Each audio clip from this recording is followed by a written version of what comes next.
concretamente en una ciudad muy bonita, donde yo estuve en el ejército, estuve en la ciudad de Cádiz, y esa iglesia que él había fundado muchísimos años atrás, resulta que un día de paseo entro a esa iglesia y estaba allí Elena, que había ido de vacaciones a esa iglesia. Fíjate las vueltas que da la vida, ¿no? Cuando uno va haciendo la historia no es consciente, pero cuando uno mira hacia atrás se da cuenta de cómo las piezas han ido encajando perfectamente cada una en su lugar, ¿verdad? Y nada ocurre por casualidad, aunque no entendamos lo que está sucediendo, pero el Señor siempre nos sorprende gratamente, ¿no? Entonces estuvimos allí con ellos unos días, fue muy lindo. Desde el año 98 no los veíamos. Esta es la sexta vez que yo vengo a Estados Unidos, pero esta vez es especial, es diferente. Y de ahí nos llevó un hermano en su coche, en su vehículo, nos llevó hasta Florida. Y allí estuvimos en Orlando, haciendo cultos, celebrando cenas en hoteles, conociendo también a muchísimos hermanos. Bajamos después a Miami, donde también fue un tiempo muy lindo, muy hermoso. Y ya que estábamos allí, pues cogimos el avión y nos fuimos hasta México. Y allí en México estuvimos visitando muchísimos hermanos y llevando a cabo una serie de reuniones y bautismos y presentación de niños y creo que también alguna boda, no me acuerdo. Y después de México pues cogimos un avión y nos fuimos a Las Vegas. En Las Vegas ya tenemos un local. Fíjense, el primer sitio de todos los Estados Unidos donde hemos abierto ya una iglesia presencial es en Las Vegas. Allá hay un grupo de hermanos. En Sodoma y Gomorra ya abrimos la iglesia. ¿Qué le parece? Donde abunda el pecado, sobreabunda la gracia. Ustedes no tienen iglesia en Las Vegas, ¿no? Nosotros sí les ganamos. No, broma. Y esto no es una competencia, ¿eh? Y después de Las Vegas nos fuimos en coche conduciendo un montón de horas hasta San Francisco. Nos encantó San Francisco. Me decía el hermano Jeremías, que es uno de los colaboradores, junto con otras hermanas que están aquí esta noche con nosotros, que ¿qué quería conocer de San Francisco? Y le digo, mira, yo quiero conocer de San Francisco dos sitios. Quiero ver el Golden Gate, el puente, que ahí hice un par de devocionales, no sé cuántos lo vieron. Estaba a la mitad nublado, estaba con niebla, pero me hacía mucha ilusión de estar allí, ¿no? En el puente de San Francisco, ¿no? Y le dije, mira, y a mí me hace mucha ilusión, incluso hasta si me dejas allá dormir, me quedaría.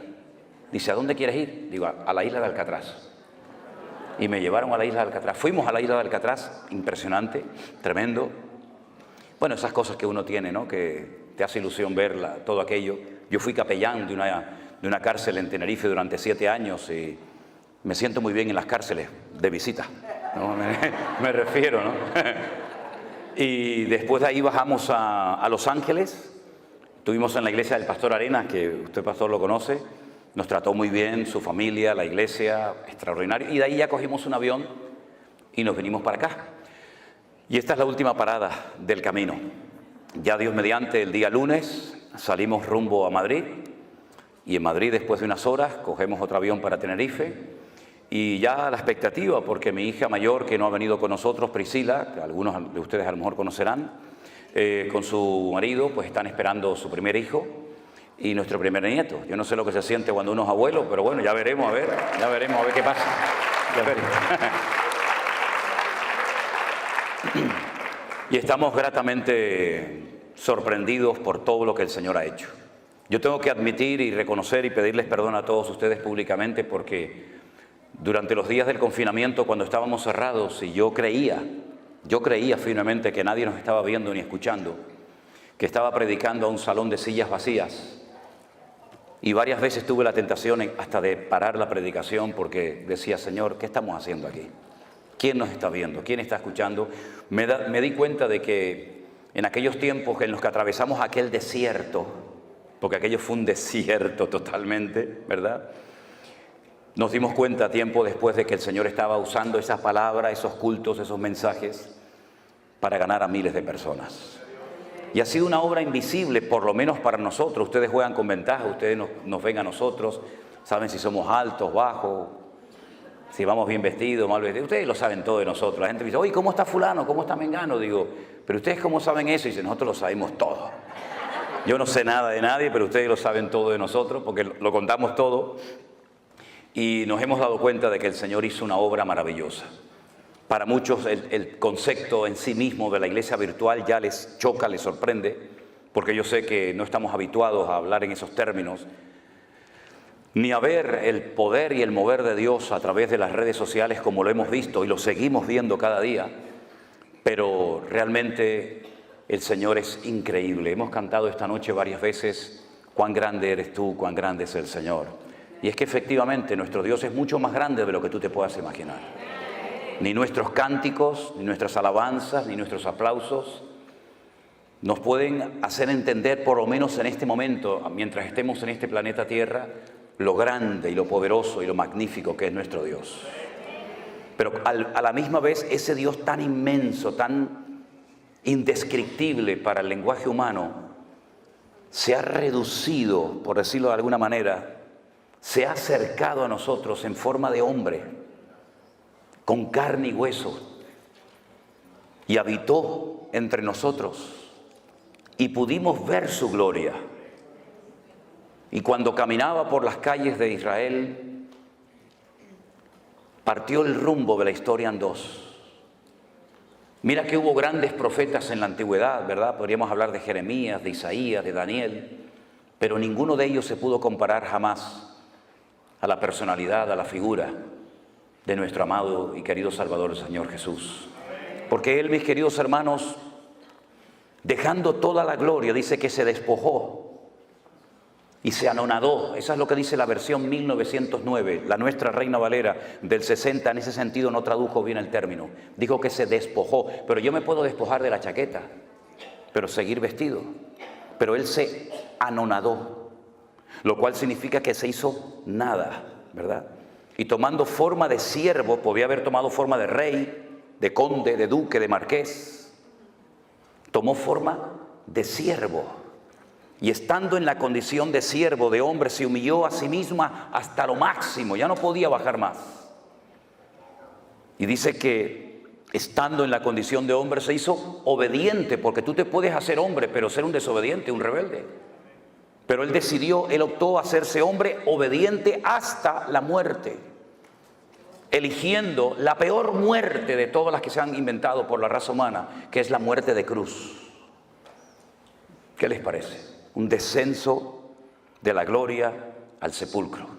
Pero a continuación dice el apóstol Pablo en la carta de los Filipenses, por lo cual, viendo este descenso, por lo cual Dios le exaltó hasta lo sumo y le dio un nombre que es sobre todo nombre, para que en ese nombre se doble toda rodilla de los que están en el cielo, en la tierra y aún debajo de la tierra, y toda lengua confiese que Jesucristo es el Señor. Den un fuerte aplauso a Él, aleluya. Ese es nuestro Dios, a Él la gloria en esta noche, aleluya.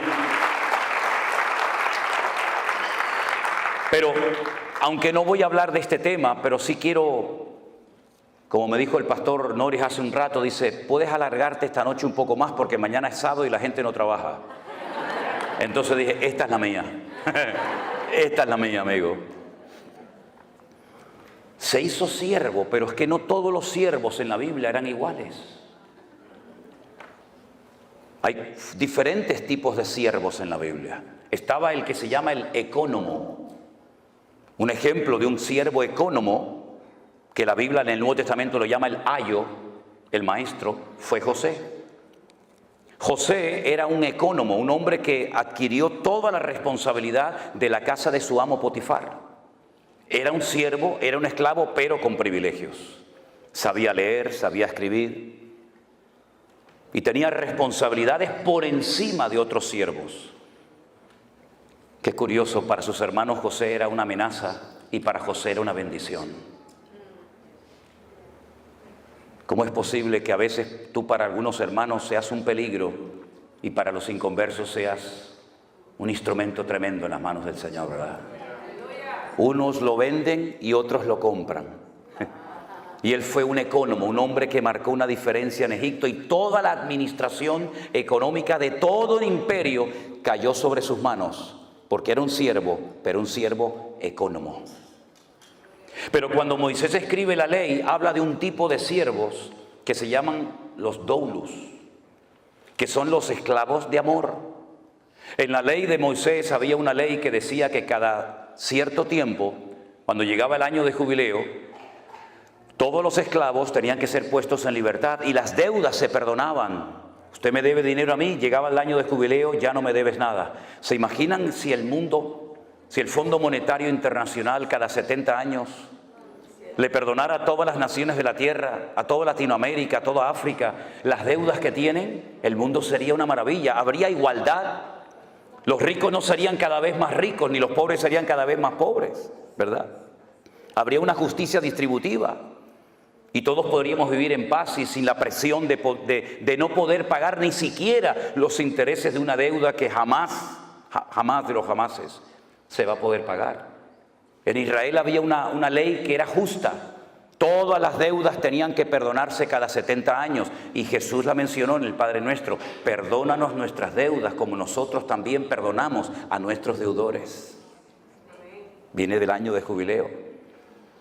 Y se le daba la posibilidad a los esclavos de irse, de empezar una vida nueva como ciudadanos libres. Pero corría la posibilidad, y de hecho ocurrió en varias ocasiones, esclavos que renunciaban voluntariamente a su libertad. Y para que sus amos no fueran acusados de explotadores, lo que hacían cuando un esclavo quería permanecer por el resto de su vida como esclavo, por amor y no por presión, su amo lo llevaba a la puerta de la ciudad donde se celebraban los juicios y las reuniones importantes y se tomaban los acuerdos, incluso hasta por escrito. Y delante de la presencia de 2 o 3 testigos de los ancianos de la ciudad, se le horadaba la oreja y se le ponía un zarcillo, se le ponía un pendiente. Y cuando tú veías a un hombre por la calle, hoy en día no, porque hay hombres que se ponen zarcillo y no saben ni lo que hacen más bien el ridículo, ¿no? Pero en aquellos días cuando a un hombre se le ponía un pendiente, la gente decía, mira, este hombre pudo haber sido libre y rechazó a su libertad por amor a su amo. El tercer tipo de esclavo que había era el upereta, que es el que se menciona en el texto de Filipenses que les acabo de mencionar, tomando forma de upereta, tomando forma de siervo. Era el siervo de siervos, el que estaba en el escalafón, en el nivel más bajo, para limpiarle los pies a la gente que venía a la casa de sus amos. Eran los que los romanos ponían abajo en galeras, en aquellos barcos de remo que cruzaban el Mediterráneo, y allí bajabas pero no subías. Allí te encadenaban y morías reventado. Allí no había vacaciones, no había misericordia, no había descanso. Allí el que bajaba no subía. Por eso Pablo dice, Cristo bajó, pero Él subió hasta lo más sumo, porque el Padre lo elevó, ¿verdad? Después estaba el ayo. El ayo es el que menciona Pablo. Dice que la ley, la Torá de Moisés fue nuestro ayo, es decir, fue como un instrumento que nos llevó para conocer a Cristo. Y una vez que conocimos a Cristo, la ley ya dejó de cumplir su función, ¿verdad?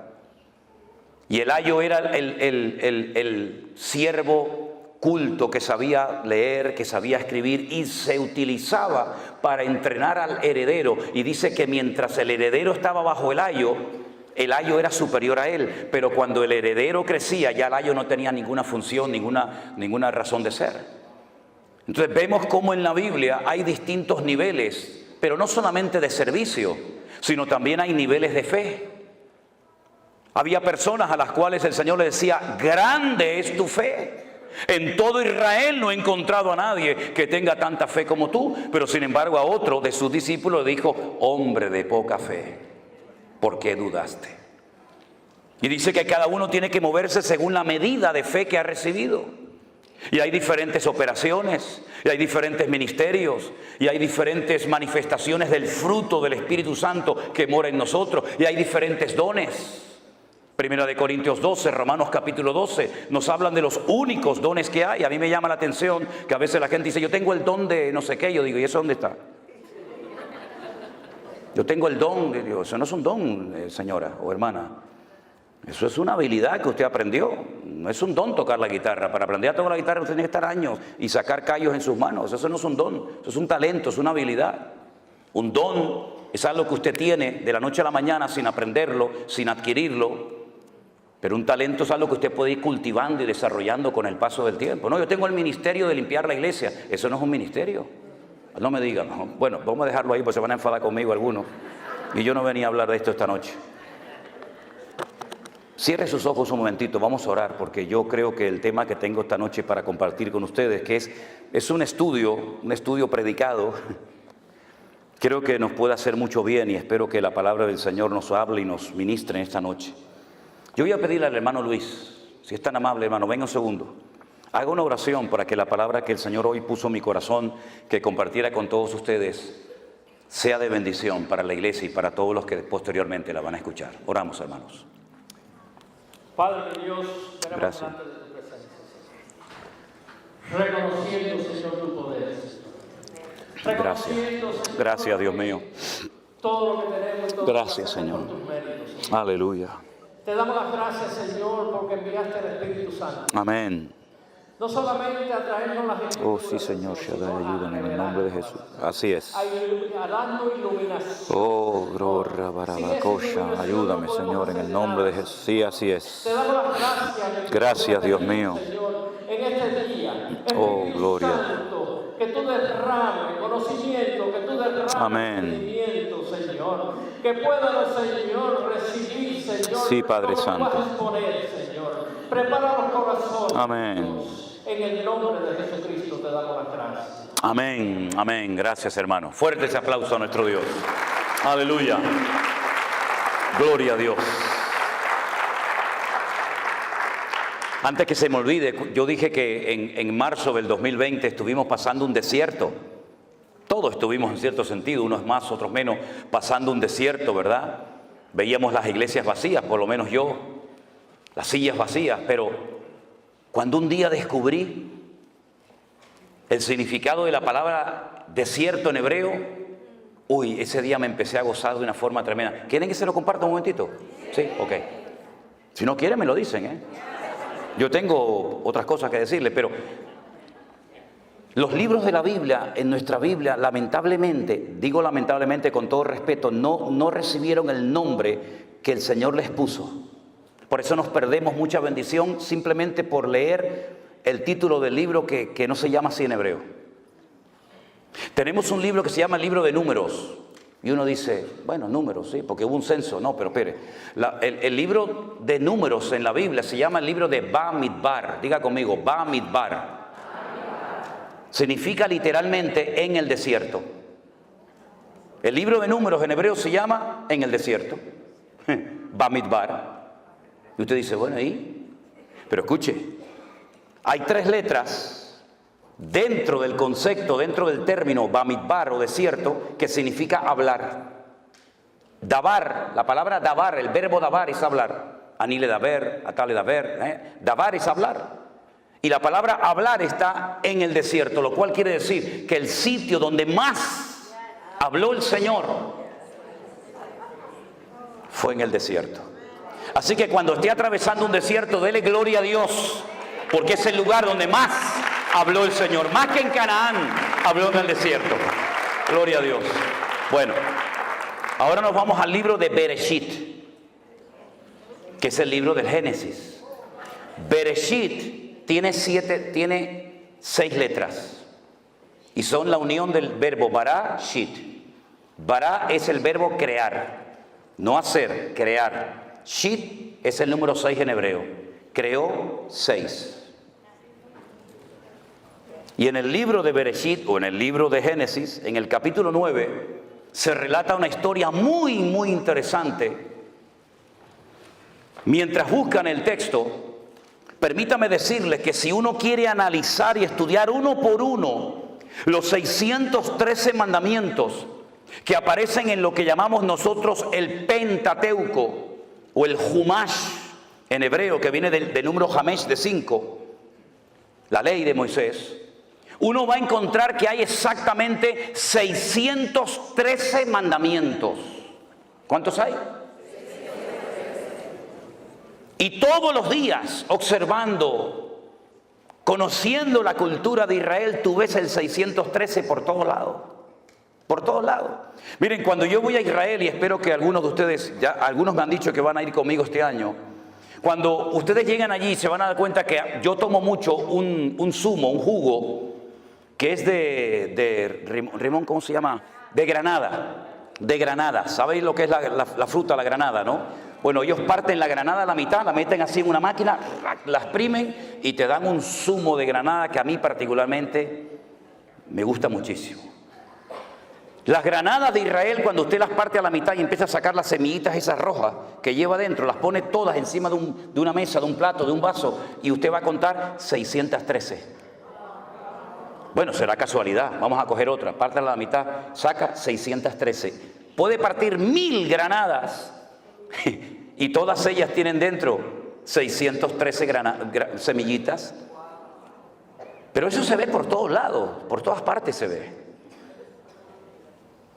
Y cuando uno analiza uno por uno los mandamientos, los 613 mandamientos, que son muy interesantes, pero te lleva años estudiar cuántos mandamientos hay en Génesis, en Éxodo, en Levítico, etcétera, etcétera, tú te das cuenta de que tú los puedes clasificar en grupos. Por ejemplo, hay un grupo de mandamientos que se dieron para recordar cosas del pasado. Esa es la finalidad de dicho mandamiento. Y ahí entrarían, por ejemplo, las fiestas de obligatorio cumplimiento para el pueblo de Israel, como subir a Jerusalén en la fiesta de la Pascua, en el mes de Abib. Abib, en hebreo, con V, es primavera, el mes de Abib. Entonces dice, pero eso aparece en Tel Aviv. Claro, Tel es monte, Bib es primavera, el monte de la primavera, ¿no? Entonces, en el mes de Abib, entre marzo, abril generalmente, tienen que subir a Jerusalén a celebrar la fiesta de la Pascua. Y 50 días después, la fiesta de Shavuot o Pentecostés, y finalmente la fiesta de los tabernáculos. Y había un mandamiento que era para recordar cosas, el Shabbat.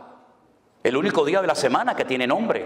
En hebreo no hay lunes, martes, miércoles, no. En hebreo es día primero, día segundo, día tercero, día cuarto, día quinto, día sexto y Shabbat.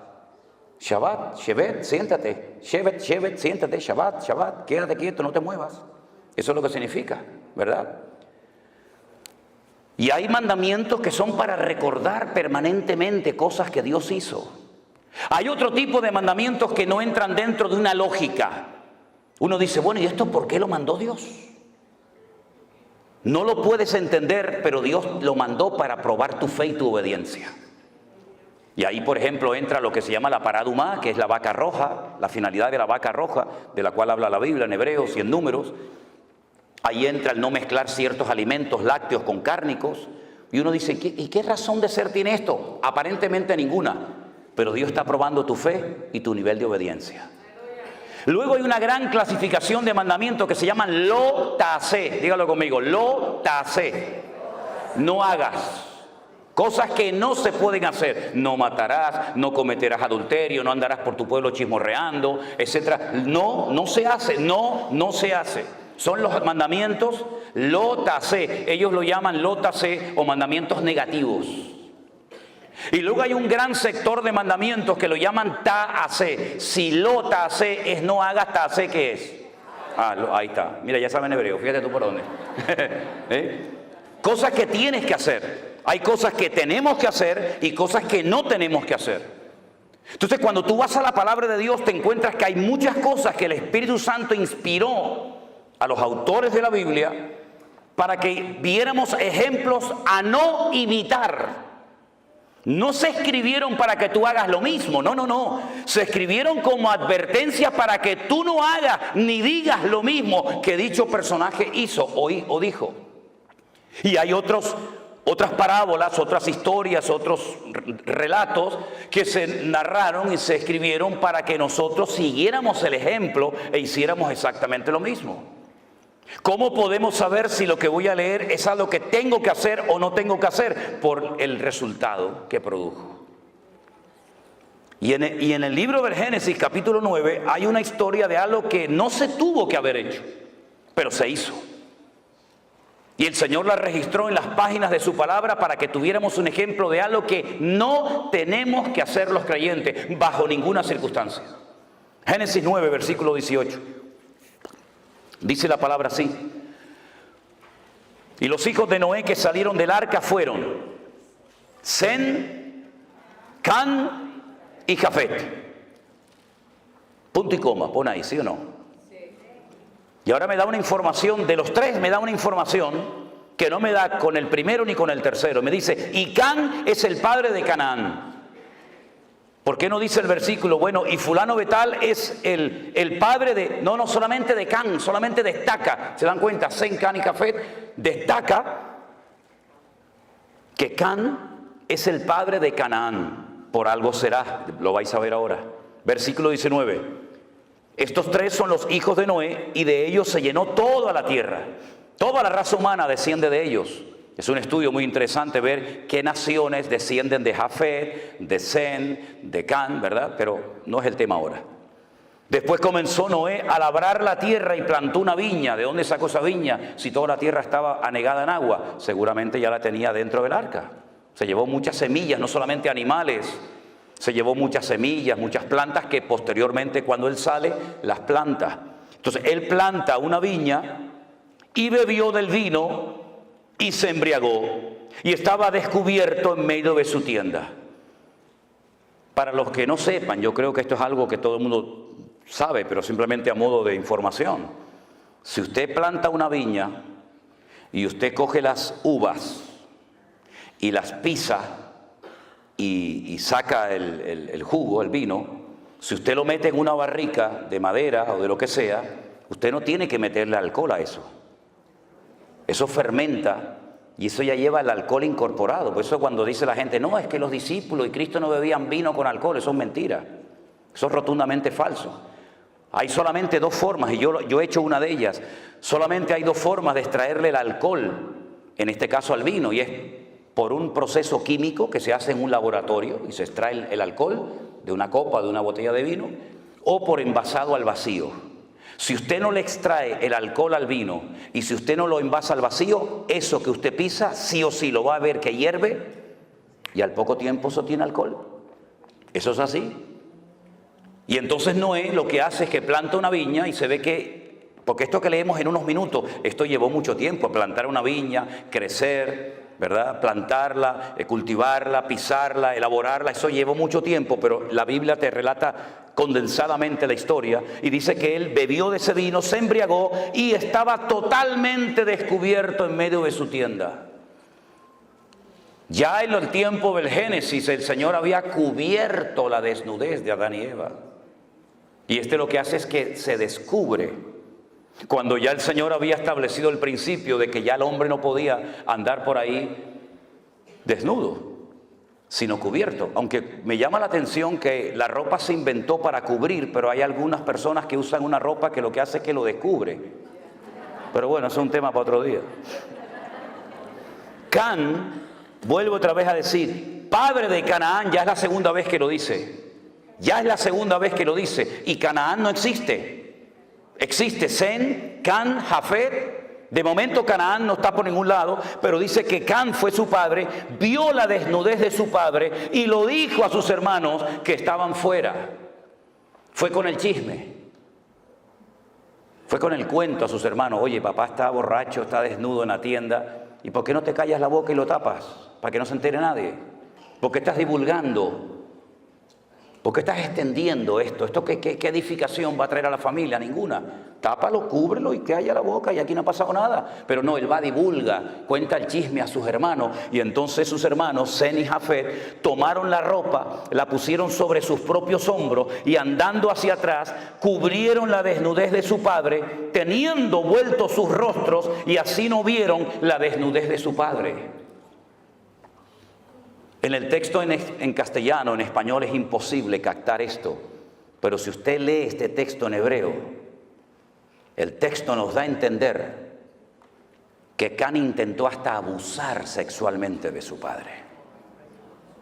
Es como cuando muchas veces me dice, pero bueno, ¿con quién se casaba la gente? Caín, ¿con quién se casó?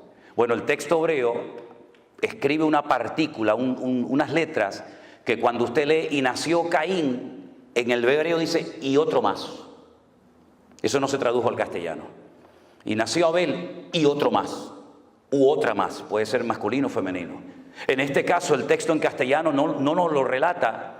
Yo sé que para algunos puede ser una sorpresa, pero cuando usted lee el texto en hebreo y lo analiza letra a letra, palabra a palabra, usted se va a dar cuenta que no solamente se rió de su padre, no solamente fue con el chisme y con el cuento a sus hermanos, sino que incluso quiso hasta abusar sexualmente de su propio padre.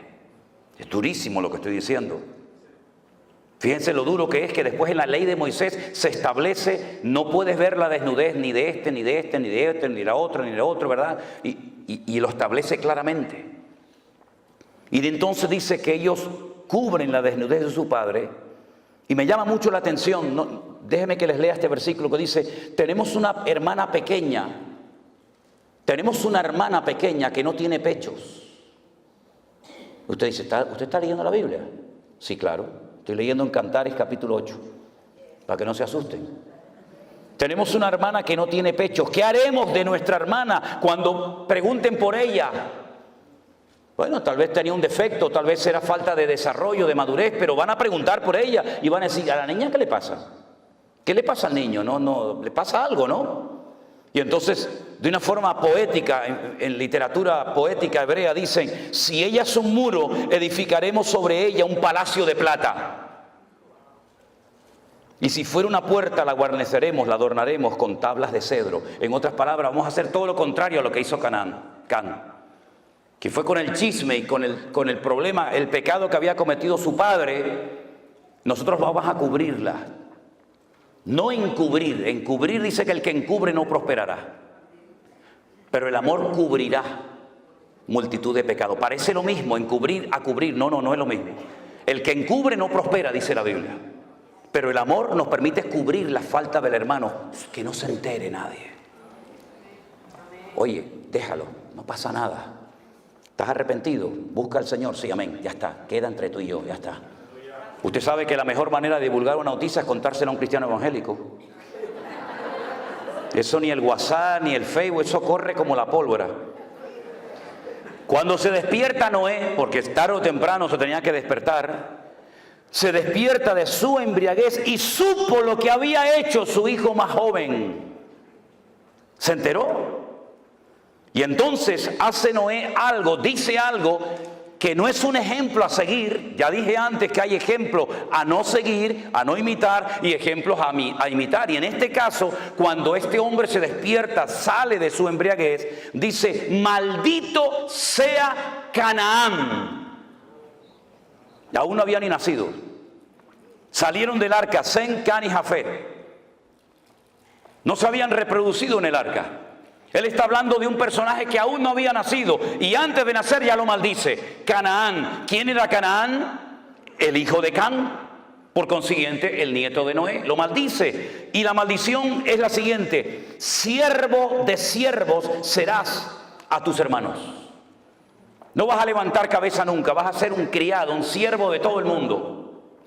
Y dijo más. Bendito sea por Jehová mi Dios, sea Sem. Y sea Canaán su siervo.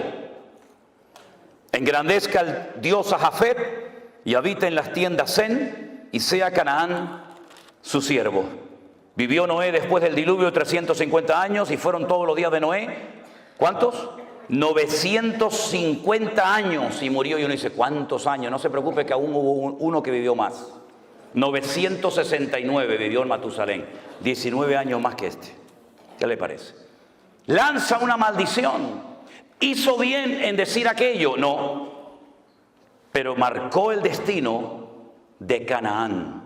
Y yo les pregunto a todos ustedes que ya son conocedores de las Escrituras, ¿cómo se llamaba el país al cual el Señor quiso llevar a su pueblo de Egipto, cruzando el desierto, rumbo a dónde? A Canaán. Qué curioso, ¿no?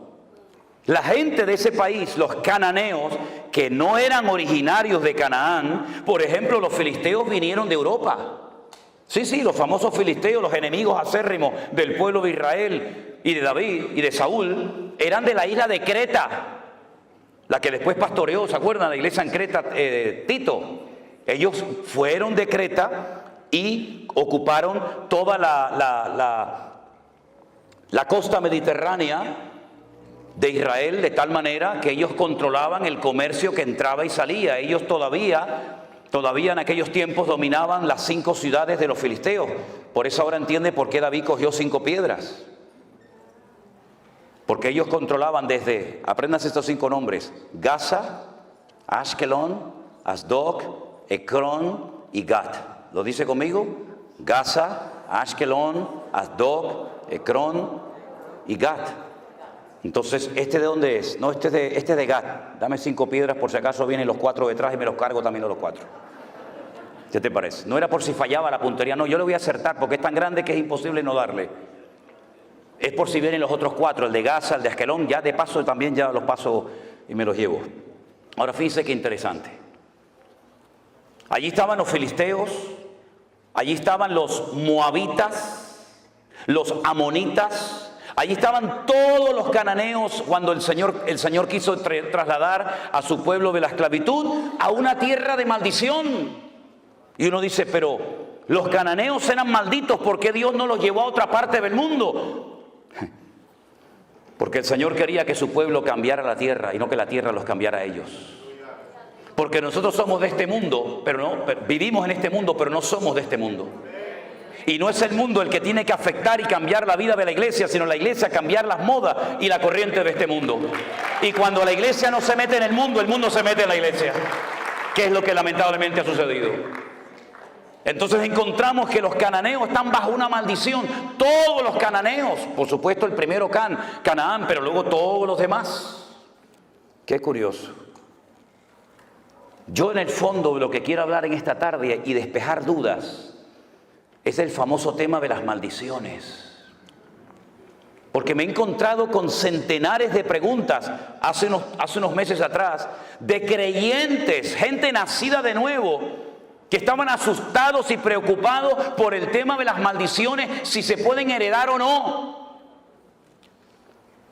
Y algunos me citaban parte de Éxodo capítulo 20.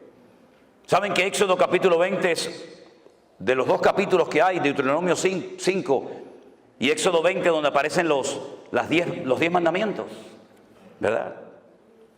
Y el Señor le dice que al pueblo de Israel que Él visita la maldad de los padres sobre los hijos hasta la 3ª y 4ª generación. Y me citaban así el texto y yo les decía, no lo mutile, no lo corte, siga. No lo corte, siga citándolo. De los que me aborrecen, que no es nuestro caso, hermanos. Dios visita la maldad de los padres sobre los hijos hasta la 3ª y 4ª generación de los que me aborrecen. Pero para 1000 generaciones será bendita la generación del justo. ¿Y cuánta gente vive bajo esa opresión? Y asustados y con miedo. ¿Será que yo estoy maldecido porque mi abuelo le pegó? ¿O mi abuelo fue un alcohólico? ¿O mi madre fue...? ¿Pero qué está diciendo? ¿Quién le enseñó esa barbaridad, esa locura? Yo voy a ir despejando con la palabra, no con argumentos humanos. Yo no vengo aquí a entretenerles a ustedes, yo vengo aquí a predicar la palabra de mi Dios. Y yo le voy a ir despejando con la palabra falsos argumentos y falsas posturas teológicas que han hecho mucho daño al pueblo de Dios. Ya le acabo de mencionar que Dios visitaba la maldad sobre los padres, sobre los hijos de los padres hasta la 3ª y 4ª generación de los que me aborrecen. Por lo tanto, el creyente, el nacido de nuevo, el que es templo del Espíritu Santo, el que ha pedido perdón por su pecado, ahí no tiene por qué sentirse aludido. Porque usted no aborrece al Señor, que yo sepa. Ahora, si hay alguien aquí que aborrece a Dios, agárrate, mi hermano. O bueno, más que mi hermano, mi amigo. Porque hermanos no. Resulta que cuando llegan a la tierra de Canaán, que no es Israel todavía, bueno, a veces se le cita como la tierra que fluye leche y miel, ¿sí? Para no mencionar lo de Canaán, Israel todavía no se llamaba la tierra que fluye leche y miel. Y entonces la gente dice, oye, pues si fluye leche y miel, allí tiene que haber vacas por todos lados. Si para que corra la leche, tiene que haber millones de vacas. No. Mira, te lo voy a decir de otra manera para que lo entiendas mejor. Es tierra de palmeras y de dátiles. Es lo mismo. Tierra que fluye leche y miel. Miel de palmera, como la que tenemos en Canarias, miel de dátiles. Y el higo ese que tiene púas, lo aplastas y sale una leche. Entonces yo te voy a llevar a una tierra de palmeras y de dátiles, de leche, de higo y de miel de palmera. A esa tierra yo te voy a llevar. Pero allí a la tierra que yo te voy a llevar no es como la de Egipto, que no hace falta orar por lluvia, allí siempre hay agua. ¿Por qué? Porque viene el río más largo del mundo, 6.666 kilómetros de largo. Siempre hay agua en Egipto. En Israel no. En Israel vas a tener que comportarte bien para que yo mande la lluvia temprana y la lluvia tardía. Y depende de tu conducta en la tierra, actuará el cielo. De ahí viene lo de atar y desatar, permitir o no es permitir, ¿verdad? Y resulta que cuando entran a la tierra prometida, Josué, que ya había aprendido la lección hace 40 años atrás del fracaso de los espías, que vinieron con un informe negativo y sembraron un espíritu de desánimo y de derrota en el pueblo, él opta por mandar a 2. ¿Se acuerdan? Y les dice, entren en Jericó y que nadie se entere que ustedes están ahí. Ustedes son espías, los otros eran exploradores. Son 2 palabras en hebreo diferentes, no tiene que ver una cosa con otra, aunque se traduce igual en la Reina Valera. Entren a Jericó. ¿Y dónde pueden entrar sin levantar sospecha 2 extranjeros? A un burdel, a una casa de prostitución donde entran y salen hombres y no van a levantar sospecha como si entraran a cualquier otro lugar. Entonces, entren y averigüen cómo está la situación de adentro hacia afuera. Y cuando llegan a la casa de Rahab, la ramera, la dueña del prostíbulo, Rahab le dice, escuchen, hemos oído lo que Jehová vuestro Dios hizo por vosotros cuando os sacó de Egipto. Es como si te saca alguien el periódico de hace 40 años de esta ciudad y te lee la noticia de hace 40 años, como si fueran actuales. Eso es lo que Rahab está haciendo. Hemos oído lo que el Señor vuestro Dios hizo cuando os abrió el mar rojo, cuando derrotasteis a Faraón y a los egipcios, y cómo habéis ido venciendo a todos los reyes por el camino. Y sabemos que el Señor vuestro Dios entregará esta tierra en vuestras manos. Tenían más fe los inconversos en el Dios de Israel que Israel en el Dios de ellos. Y entonces ella pide clemencia, pide misericordia, por favor no me matéis, porque esta ciudad yo sé que va a ser entregada en vuestras manos. Ahora, hay un dato curioso en el libro de Josué que dice que Rahab vivía entre muro y muro. Eran 2 muros alrededor de las casas, eran 2 círculos concéntricos, uno más grande que el otro, ¿verdad? Eran como 2 grandes circunferencias. Y ella vivía entre muro y muro. Quédense con ese dato. Ellos le dicen, si tú no le cuentas al rey de Jericó que hemos estado aquí y que nuestros soldados están al otro lado del Jordán, y cuando vayan a Israel conmigo van a ver Jericó, Jericó todavía existe, la ciudad de las palmeras, y van a ver allí el río Jordán, y enfrente van a ver otro país que hoy en día se llama Jordania. Eso es un país inventado, eso no existía, eso en la Biblia es Moab. Pero los ingleses, para que no les atacaran y no les robaran las posesiones, dijeron a los hashemitas, que eran los peores del desierto, mira, vamos a hacer una cosa, para que no nos ataquen más y nos dejen en paz, les regalamos un país entero y te nombro rey. Y entonces dijeron, ¿cómo lo llamamos? Pues si está el Jordania, venga, para ustedes. Y así se lo inventaron. Entonces las tribus estaban al otro lado, y estos cuando le dicen a Rahab antes de irse, amarra este cordón rojo en la ventana de tu casa para que cuando entremos y caigan las murallas y tomemos posesión de la tierra, sepamos dónde tú vives para que no te matemos. Pero una cosa, tienes que estar dentro de la casa, tú y toda tu familia. ¿Lo entendiste? Sí, ok, chao. Se fueron. Viene la destrucción de Jericó, todos conocemos la estrategia. Allí no se lanzó ni una piedra, ni una lanza, ni una jabalina, ni una flecha, nada, porque no iban a caer por el poder del hombre, iban a caer por la estrategia divina. Los muros cayeron de arriba abajo, se desmoronaron, no cayeron. Cuando los arqueólogos fueron en los años 50 a estudiar las antiguas murallas de Jericó, que aún están allí, la antigua Jericó, se dieron cuenta de algo muy curioso, que los muros no habían caído de afuera hacia adentro, tampoco lógicamente de afuera hacia adentro, sino, ¿se acuerdan la imagen aquella que vimos aquí cerca cuando aquellas 2 torres gigantescas, cómo cayeron? Se desmoronaron sobre sí mismas, así, de arriba abajo. Así cayeron los muros de Jericó, porque fue una intervención divina del cielo a la tierra. Cuando ellos entran a la ciudad de Jericó, Todas las murallas caen, el círculo de afuera y el círculo de adentro, pero la casa de Rahab permaneció.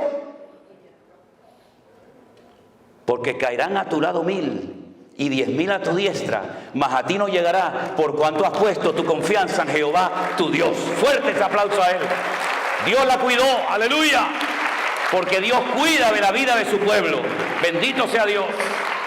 Recuerden, ella es descendiente de Canaán, y Canaán que estaba bajo la maldición de Noé.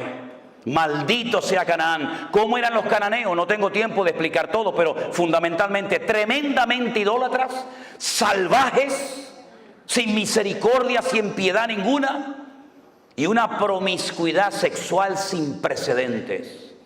Terribles. Todo valía, sin especificar detalles. Todo valía en la cultura, en la idiosincrasia, en la mentalidad cananea. El sexo era lo más importante en la vida de esa gente, y lo mezclaban con la idolatría. Y tenían a Baal peor y tantos dioses que, bueno, que si yo les digo cómo los adoraban, nos terminaríamos todos escandalizando en esta noche. Esta mujer se convirtió, diríamos en un término cristiano para que nos entendamos, y ella dice en la Biblia que se casó con uno de los espías, que se llamaba Salmón. No que se casó con un pescado, a ver si me entiende. Cuidado, se llamaba Salmón. Y se convirtió y formó parte del pueblo de Israel. Y al poco tiempo queda embarazada. Y tiene un hijo que se llamó Obed. Y Obed crece y tiene un hijo que se llamó Booz. Y Booz se casó con Ruth. Y tuvo un hijo que se llamó Obed, Isaí, David, Judá y todas las tribus de Israel. Y uno ve que aquella maldición que venía desde los tiempos del diluvio se cortó definitivamente, hasta el punto que en la genealogía de Mateo capítulo 1 aparece Rahab como antepasada del rey David y como uno de los antepasados del Señor Jesucristo. ¿Por qué? Porque Él rompe toda maldición y ahora nos lleva de gloria en gloria, de victoria en victoria y de triunfo en triunfo en el nombre del Señor. Él cortó la maldición de Noé. Lo único que lo puede cortar es una genuina y auténtica conversión a Cristo. De modo que si alguno está en Cristo, nueva criatura es. Las cosas viejas pasaron, he aquí todo es hecho nuevo. Y dice Ezequiel capítulo 18, verso 19, venga conmigo, ¿tiene su Biblia a mano? Ezequiel capítulo 18, verso 19. Miren lo que dice la palabra de Dios. ¿Por qué no leen algunos de estos textos? Parece que los arrancaron de sus Biblias. Si dijereis, ¿por qué el hijo no llevará el pecado de su padre? A ver, que me lo expliquen. ¿Por qué? Porque el hijo hizo según el derecho y la justicia. Guardó todos mis estatutos y los cumplió. De cierto vivirá, que fue lo que hizo Rahab. Era una mujer bajo la maldición de Noé, estaba maldita. Pero ahora ella se ha convertido, guarda los estatutos del Señor, cumple la palabra y dice, y de cierto vivirá. El alma que pecare, esa es la que morirá. El hijo no llevará el pecado del padre, ni el padre llevará el pecado del hijo. La justicia del justo será sobre él y la impiedad del impío será sobre él. ¿Cuántos dicen amén?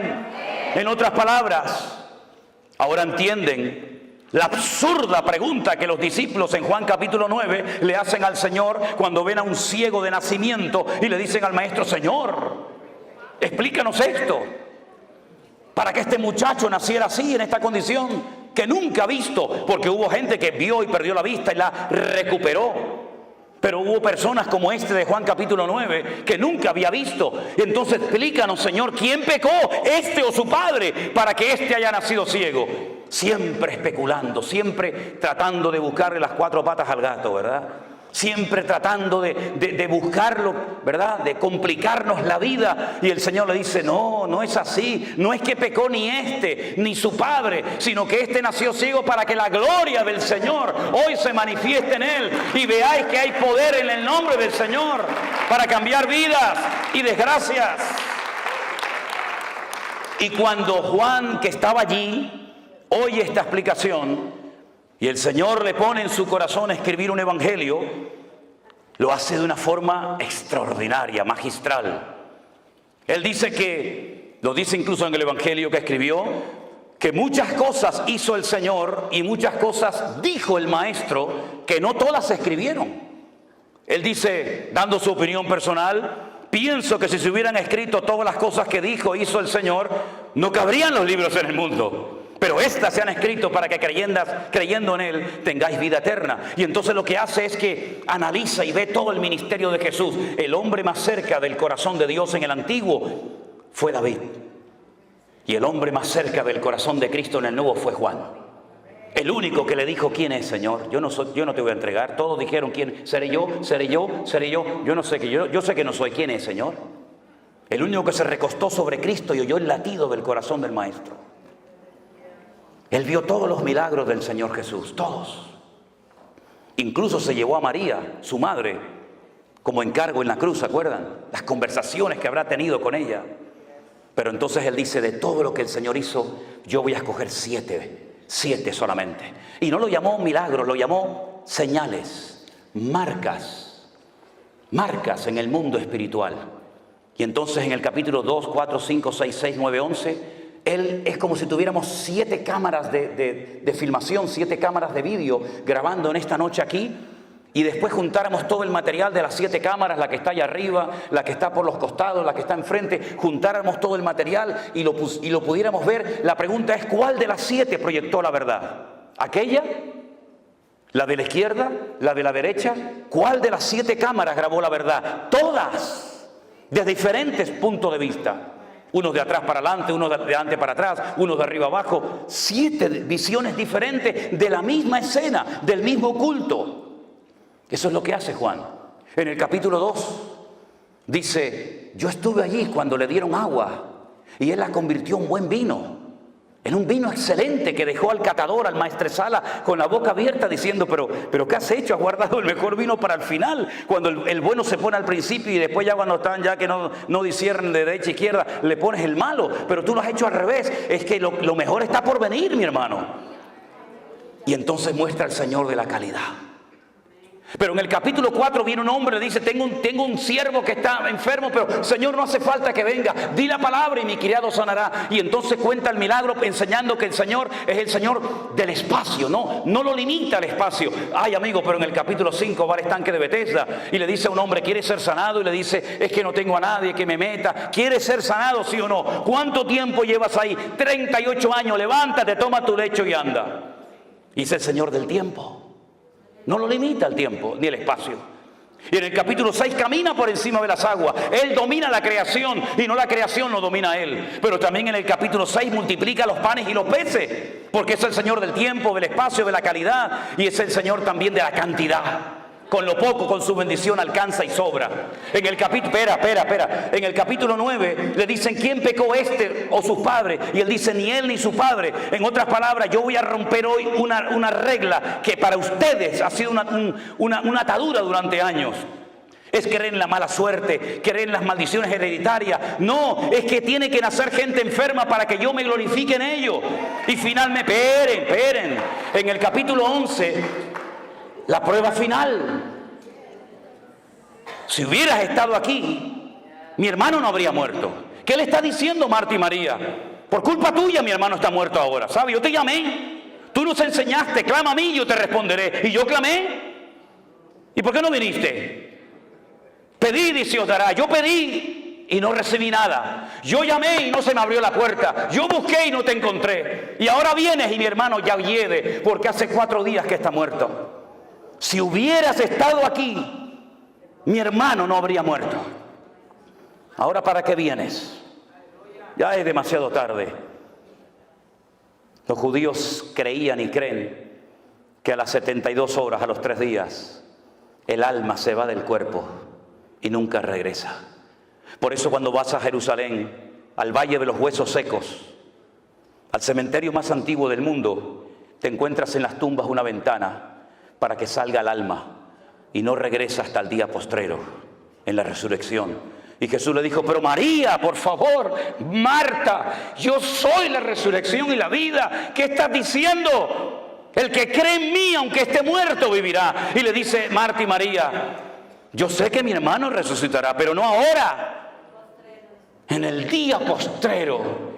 Es una fe a largo alcance, pero no la sabes acercar a tu realidad, a tu vivencia personal de ahora. Mucha fe en el cielo, mucha fe en la gloria, mucha fe en la Nueva Jerusalén, pero ahora eres incapaz de creer que Dios hoy te puede sorprender con un milagro. Vamos al cementerio y dice, Lázaro, sal fuera. Y yo he estado en la tumba de Lázaro.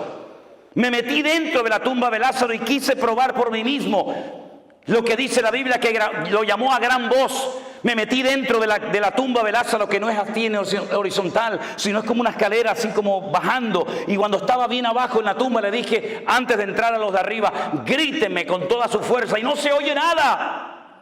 Y menos con una piedra, que en este caso ya no está. Pero el Señor lo llamó y Lázaro salió fuera. Entonces en esos capítulos 2, 4, 5, 6, 6, 9, 11, usted puede ver que no hay nada ni nadie que detenga al Señor. ¿Por qué? Porque Él es el Rey de Reyes y Señor de los Señores. Apláudele ahora si quiere a Él. A Él toda la gloria, a Él la honra, aleluya. Él lo cambia todo. Él lo cambia todo. Rahab llegó a ser antepasada del mismísimo rey David. Dejó la prostitución, dejó la mala vida. Llegó a ser antepasada del Señor Jesucristo. Porque no importa lo que tú hayas hecho o cómo te hayas comportado, el Señor perdona y olvida. Hay creyentes que ni perdonan ni olvidan. Pero nuestro Dios siempre, al corazón arrepentido, al contrito y humillado, tú no despreciarás. ¿Verdad? Y ese es nuestro Dios. Es un Dios que torna toda maldición en bendición. Dice Gálatas capítulo 3, verso 10. Vengan conmigo. Gálatas capítulo 3, versículo 10.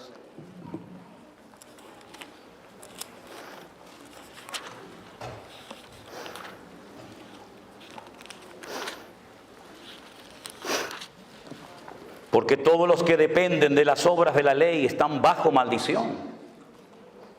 No es nuestro caso, ¿verdad, hermanos? Los que dependen de las obras de la ley están bajo maldición. ¿Por qué? Porque la ley dice, maldito todo aquel que no permaneciera en todas las cosas escritas en el libro de la ley para hacerlas. ¿Usted quiere vivir según la ley? Inténtelo. Vaya, ya empiece. Si usted es capaz de cumplir una ley perfecta de 613 mandamientos, siendo un ser humano imperfecto, finito y limitado, inténtelo. Pero le digo de antemano que no lo va a poder conseguir nunca. Nunca lo va a poder cumplir. Porque si quisiera incluso hoy en día decir, yo prefiero vivir según la ley y no según el cristianismo, según el evangelio, hay más de 430 mandamientos que no va a poder cumplirlos porque no hay templo en Jerusalén. Y todos ellos dependen de que hay templo en Jerusalén. Pero si quiere intentarlo, allá usted. De nada le sirve poner las 2 velitas encendidas el Shabbat. De nada le sirve ponerse un kipá en la cabeza. Yo siempre le digo a los hombres, ¿usted quiere vivir según la ley? Sí, hermano. Ok, ¿ya se circuncidó? Ay, no, hermano, eso no me lo diga. Digo, entonces usted, esto no vale. Por las obras de la ley ninguno se justificará delante de Dios, dice la Biblia. Es evidente, porque el justo por la fe vivirá. Sadik emunató yihyeh, dice el texto hebreo. Sadik, el justo, emunató por su fe, yihyeh, existirá. Una cosa es vivir y otra cosa es que tu propia existencia dependa de tu fe. Es mucho más profundo. La ley no es de fe, sino que dice el que hiciere estas cosas vivirá por ellas. Pero Cristo nos redimió de la maldición de la ley, hecho por nosotros maldición, porque escrito está, maldito todo aquel que es colgado de un madero.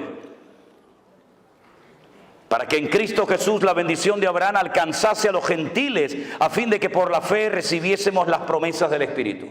En otras palabras, todas las maldiciones del Antiguo Testamento, que son muchísimas, el Padre se las cargó a nuestro Señor Jesucristo en la cruz. Las quebró todas y cada una de ellas. Y la última palabra, las últimas palabras de Cristo en el madero, en la cruz, fueron: consumado es. tetelestai. Consumado, pagada está la deuda. Tal vez no entendemos lo que quiso decir en profundidad el maestro en aquel momento, pero el Señor Jesucristo dio una palabra, expresó con 2 palabras lo que hacían los romanos cuando una persona en su imperio cumplía la condena. Le daban un papel que se llamaba el certificado de deuda. Usted le debe al Imperio Romano 30 años de cárcel, trabajos forzados, en galeras, donde sea. Cuando usted cumplía la condena, ponían su nombre, su apellido, su condena, el día que entró, el día que salió, y abajo ponían el sello del Imperio Romano y ponía la misma expresión, la misma palabra que el Señor Jesucristo, minutos antes de morir, la pronunció en la cruz del Calvario. Pagada está la deuda. No es que la salvación sea gratis. La salvación no es gratis. Lo que pasa es que Él pagó el precio. Y para usted es gratis. Pero el precio era la vida. El precio era la sangre. Y es gratis para mí, pero no fue gratis para Él. Y por eso dice Pablo que era ciudadano romano y entendía la cultura de la época y la idiosincrasia de los pueblos. Él dice que él tomó el acta de los decretos que nos era contraria y se fue a la cruz y la clavó, y despojando a los principados y potestades triunfó sobre ellos en la cruz. Bendito sea el Señor. No le debemos nada. La deuda está pagada. No hay maldición, no hay nada que a usted lo separe del Señor. Un versículo más. Primera de Pedro capítulo 3, verso 9. Primera de Pedro capítulo 3, versículo 9. Un texto también muy interesante a tener en cuenta. Dice así la palabra del Señor. Bueno, vamos a leer del 8. Finalmente, sed todo de un mismo sentir, compasivos, amando fraternalmente, misericordiosos, amigables. Verso 9. No devolviendo mal por mal, ni maldición por maldición, sino por el contrario, bendiciendo, sabiendo que fuisteis llamados, ¿para qué? Para que heredaseis bendición. ¿Para qué hemos sido llamados nosotros? Para heredar bendición. Si mis antepasados fueron terribles, yo no tengo culpa de ello. Yo no voy a tener que rendir cuenta por la vida de ningún antepasado. Yo tendré que rendir cuenta delante del Señor por mi vida propia. Y es muy fácil decir, no, es que yo soy así porque mi padre era así. No, usted es así porque usted quiere ser así. No le eche la culpa a su padre. Incluso fíjense lo que les voy a decir. No es que el diablo me tentó, es que el diablo llega hasta donde usted le deje llegar. Déjese de cuentos. No le deis lugar al diablo, dice la Biblia, ¿sí? Si le da lugar, lo va a tomar. Pero si usted se somete a Dios, resiste al diablo, huirá de vosotros, dice la Biblia. Así que no le eche la culpa al diablo de que anoche se emborrachó. Usted se emborrachó porque se quería emborrachar. Déjese de cuento. Engaña a otro si quiere, a mí no. No, es que se me presentó la tentación y el diablo me tentó y me fui con otra. No, tú te fuiste con otra porque te querías en el fondo ir con otra. Porque el diablo te tienta porque conoce las debilidades de tu corazón. Porque hay gente que no es tentada nunca por la droga, porque nunca anduvieron en ese camino. Y porque hay gente que son tentadas en ciertas cosas, porque son las rendijas que le tienes abierto al enemigo, que él las conoce perfectamente. Y cuando estás rodeado de luz, cuando estás en medio del campamento de los santos, cuando estás entre los hermanos, el enemigo ni se te ocurre acercarte, pero en el momento en el que bajas la guardia y en el momento en que nadie te observa, si tu corazón no es limpio, no verás a Dios, porque dice la Biblia que solamente los limpios de corazón verán a Dios. Pero no quiero terminar este estudio, este mensaje, sin citar el famoso versículo de, pero hermano, y si no damos el diezmo, no estamos en maldición. Sí, ya sé que es en Malaquías, ¿eh? Gracias por recordármelo, ¿eh? Dicho sea de paso, el último libro de nuestra Biblia es el libro del Antiguo Testamento. ¿Cuál es? Malaquías. En hebreo no. En hebreo son los mismos libros que los nuestros, pero el orden es diferente. ¿Y por qué los judíos quitaron a Malaquías del último libro del Antiguo Testamento, de la Tanaj, como lo llaman ellos? Y pusieron Segunda de Crónicas. Porque cuando usted termina de leer el Antiguo Testamento, dice, la palabra maldición. Y para no terminar de leer la Biblia, el Antiguo Testamento, mencionando la última palabra maldición, lo ponen en otro sitio para no terminar con la palabra maldición, sino con el nombre Israel. Porque la palabra Israel es muy interesante porque termina con una letra que se llama la letra Lamed, que es la equivalente a la L, nuestra. Y cuando usted empieza a leer la Biblia desde el principio, la primera letra que se encuentra es una letra que se llama la letra Bet, que significa casa y son 4 preposiciones, pero bueno, es la letra Bet. Entonces yo empiezo leyendo la Biblia con la letra Bet y termino el Antiguo Testamento con la letra Lamed y la junto las dos y dice Lev, corazón. Cuando termino de leer la Biblia he conocido y he penetrado en el corazón de mi Dios. Ahora, mis queridos hermanos, me han preguntado muchas veces que usted está en contra del diezmo. No, yo no estoy en contra del diezmo. ¿Usted quiere dar el diezmo? Délo. Pero si usted no da el diezmo, usted no se va a ir al infierno.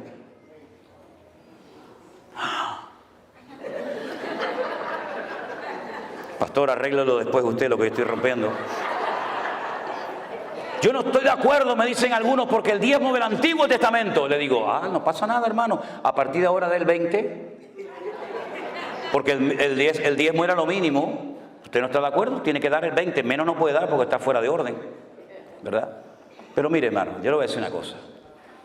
Cuando el pueblo de Israel entró en la tierra prometida con Josué, el Señor le dijo a Josué, hay que repartir la tierra a esta gente. Toma medidas de la tierra, a cordel, toma medidas, ¿verdad? Y echen suertes.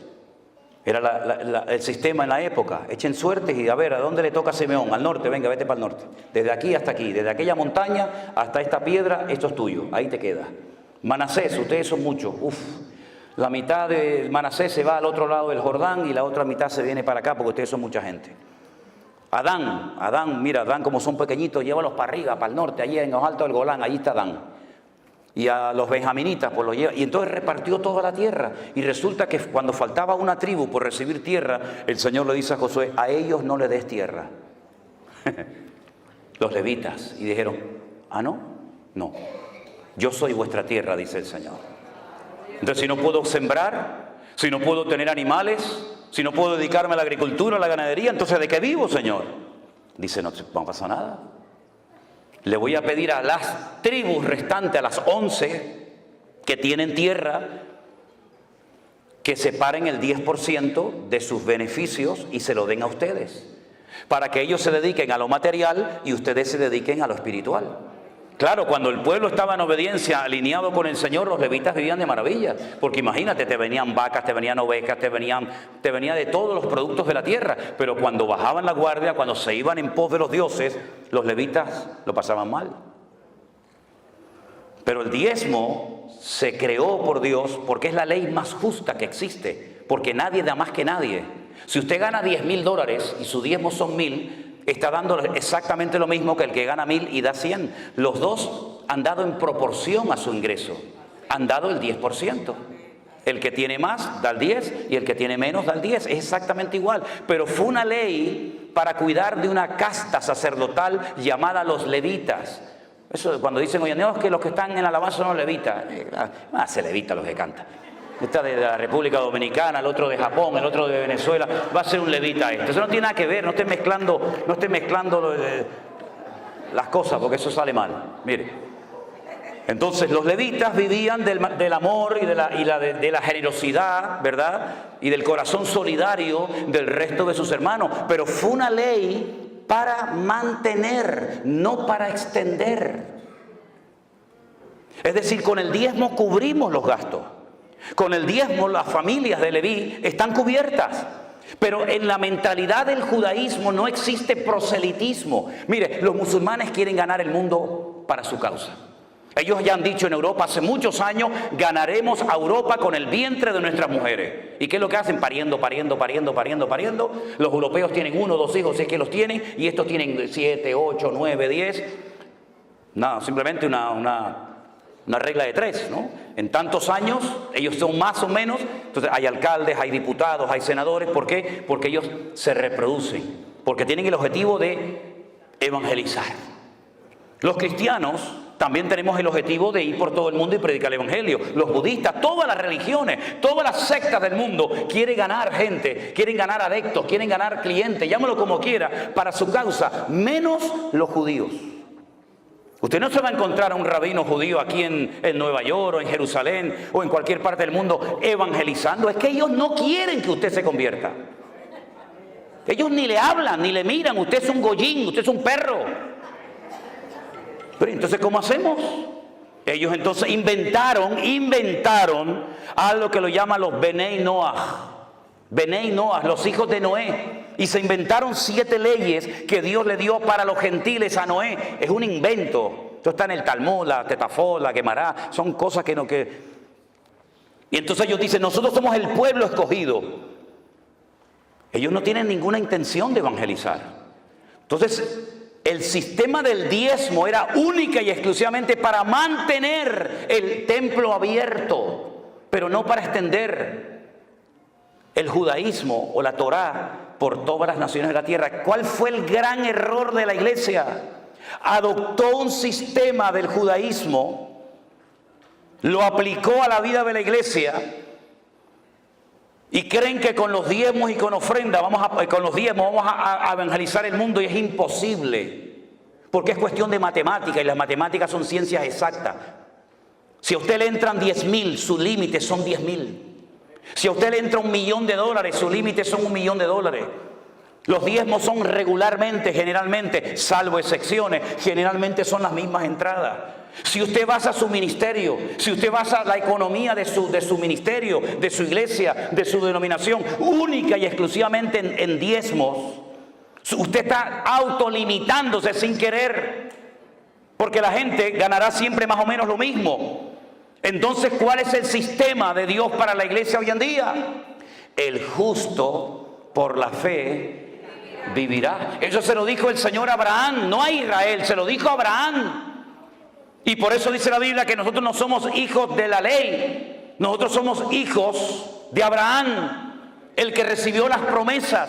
Entonces, si usted vive por fe, no hay límite. No hay un límite, no hay una contabilidad casi exacta todos los meses, sino que usted va a ver cada mes la gloria y la bendición del Señor. Y entonces cuando usted tiene que hacer algo, usted no tiene que sacar la calculadora. Usted lo que tiene que ponerse de rodillas y poner su fe encima de la mesa. Porque si usted saca la calculadora, dice, no podemos, hermanos, no podemos. Ha entrado este mes 10,000. Y ustedes me están diciendo que nos metamos en un proyecto de 50 millones. Y ustedes me están diciendo que compremos un avión. Y que ustedes me están diciendo, entonces no cuadran los números. Y una cosa es fe y otra cosa es locura y ambición. Una cosa es la fe y otra cosa es decir, no, el Señor nos va a respaldar. ¿Qué te va a respaldar si no te respaldan a ti? Pero si yo digo, hermanos, no nos dan las cuentas, pero no se preocupen, vamos a orar. Y el Señor nos va a sorprender. Y entonces el Señor comienza a sorprenderte como lo hizo con nosotros, que sin diezmos y sin ofrendas recibimos en los 2 meses de confinamiento ofrendas generosas de todo el mundo, que jamás en nuestra vida nos podíamos imaginar cómo el Señor usando a gente que no conocíamos. El Señor tocaba corazones de gente en Australia, en Alemania, en Afganistán, en Japón, en montones de lugares, sorprendiéndonos, porque el que sustenta y cuida a la iglesia no son los diezmos suyos ni los míos, sino es el Señor que cuida y bendice a la iglesia. Es una forma diferente, revolucionaria, ya lo sé.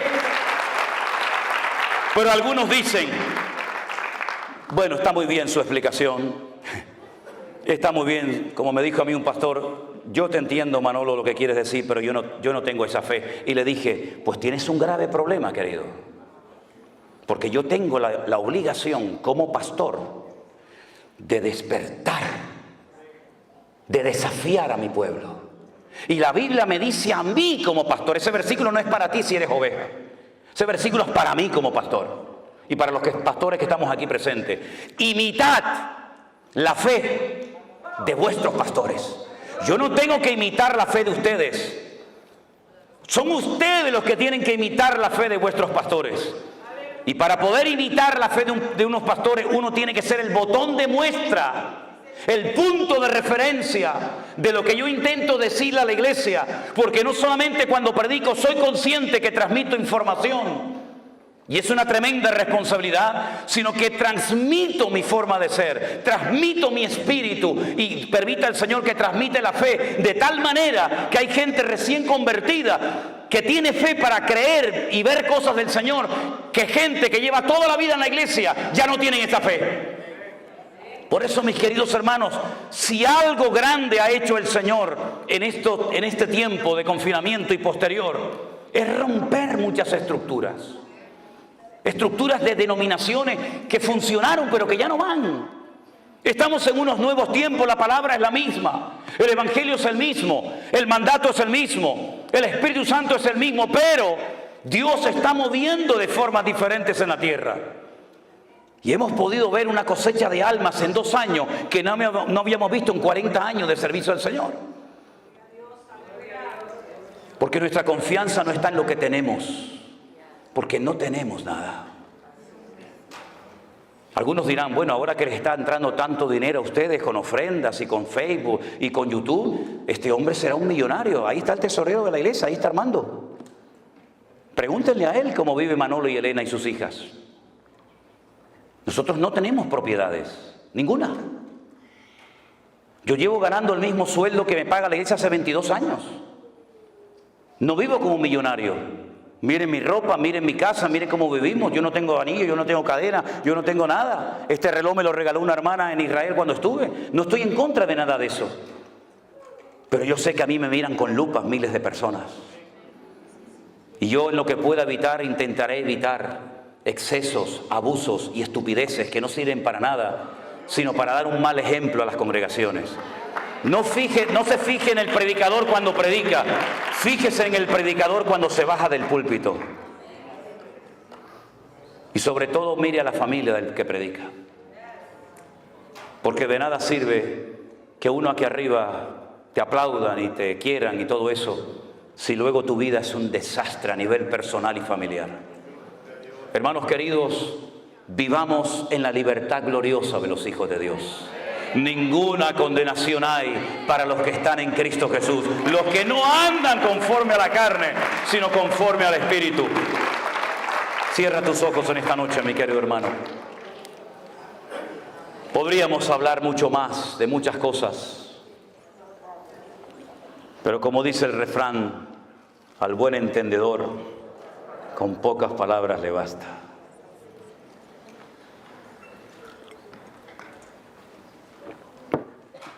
No vivan bajo condenación, queridos hermanos. La sangre de Jesucristo nos ha limpiado de todo pecado. Las cosas viejas ya pasaron. Disfrute de su comunión con el Señor. Disfrute de su familia, de sus hijos. El ministerio no es para sufrir. El ministerio es un privilegio. Y el día que no nos apasiona el ministerio y servir a las almas, pues tendremos que dedicarnos a otra cosa. Porque no hay nada peor que un ministro cansado, agobiado, estresado. Pero qué gozo tan grande cuando ves en la casa de Dios, en los hijos del Señor, el gozo, la paz, la alegría. Nos gozamos con lo mucho, nos gozamos con lo poco. Cuando hay, gloria a Dios. Cuando no hay, gloria a Dios. Exactamente igual. Como decía el sabio Salomón, Señor, no me des riqueza ni pobreza. Porque si me falta, capaz robo y peco y blasfemo tu nombre. Y si me das demasiado, capaz que me olvido y me aparto de tus caminos. Manténme del pan necesario.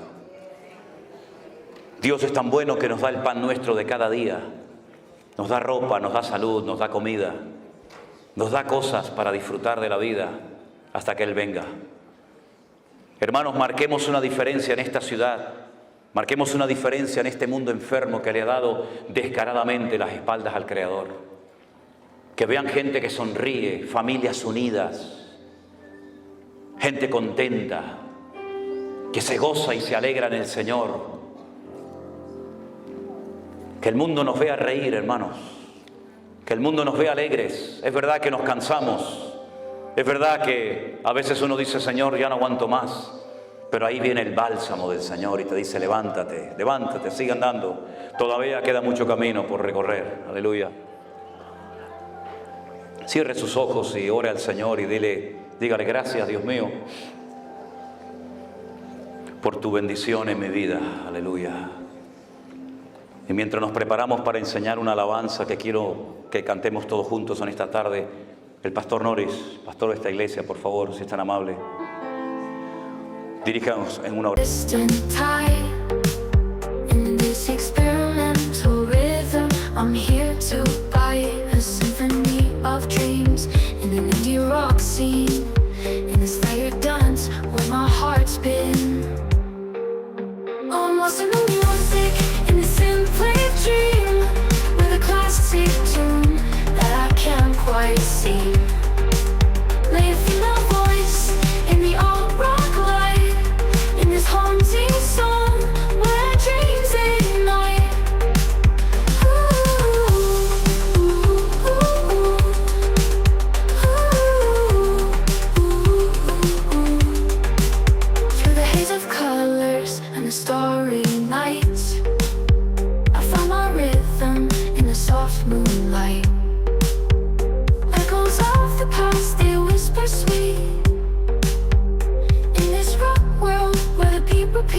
Guitars play, I found my rhythm in the soft moonlight way.